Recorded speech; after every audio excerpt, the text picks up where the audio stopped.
Hamas is considering the latest proposal for ceasefire and a hostage release.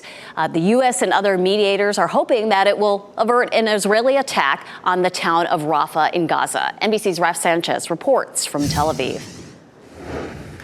For several days now, the world has been waiting for Hamas to respond to the current ceasefire proposal on the table that would pause the fighting in Gaza, lead to the release of hostages.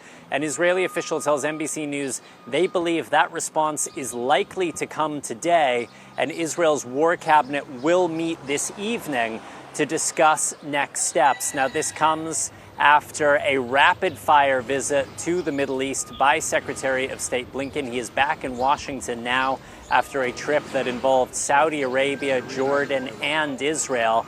On the Israel leg, he had a 2.5-hour meeting with Prime Minister Benjamin Netanyahu, significantly longer than scheduled, a sign that the two sides had a lot to talk about. Israel and the U.S. basically on the same page when it comes to the ceasefire proposal, which would see the release of 33 hostages in exchange for a 40-day ceasefire and the release of potentially thousands of Palestinian prisoners. But the U.S. and Israel have a fundamental disagreement on Israel's plans to attack the city of Rafah, where more than 1 million Palestinian civilians are sheltering. Secretary Blinken reiterating while here in Israel that the U.S. does not support an Israeli ground offensive without a credible plan to get those Palestinian civilians to safety.